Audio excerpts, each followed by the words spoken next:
আমি এখন যাচ্ছি ছাদে, ও ঘুড়ি ওড়াতে চলে গেছে, দেখি কি করছে। এই হচ্ছে আমাদের বাড়ির প্রথম ছাদ, আর এই ছাদের ওপরে আছে চিল ছাদ, যেখান থেকে ঘুড়ি ওড়াচ্ছে একজন। এই যে দেখো, জানো তো বিশ্বকর্মা পুজোতেও যে নিজেরা বাড়িতে এরকম সেলিব্রেশন করা যায়, আমার কিন্তু একদমই জানা ছিল না। যবে থেকে এই মানুষটা আমার লাইফে আছে, তবে থেকে এই দিনটাও আমার কাছে একটা সেলিব্রেশন।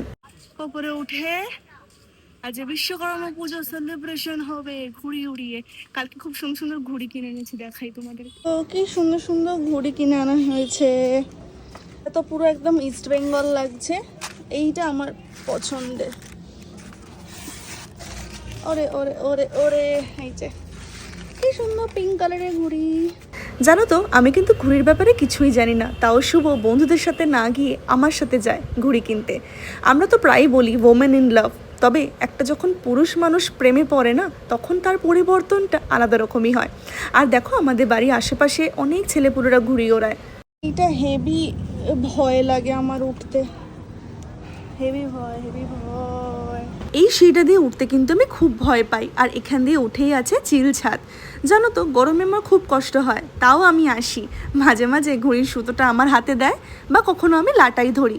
এইভাবে আমরা ছোট্ট ছোট্ট মুহূর্তগুলো একে অপরের সাথে শেয়ার করে নিই। ঘড়ি কাটা গেলে ছেলেপুলেরা যখন ভোগ কাটটা বলে চিৎকার করতো, আমি বলতাম ইস কীরকম এরা চিৎকার করছে।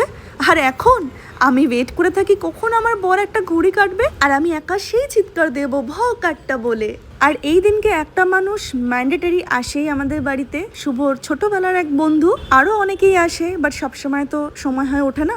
আর মাঝে মাঝে আমার বন্ধু বান্ধবরা আসে, আড্ডা মেরে এই দিনটা আমরা কাটাই। আর এইভাবেই একটা সিম্পল দিনকে আমরা একটা উৎসবে পরিণত করি।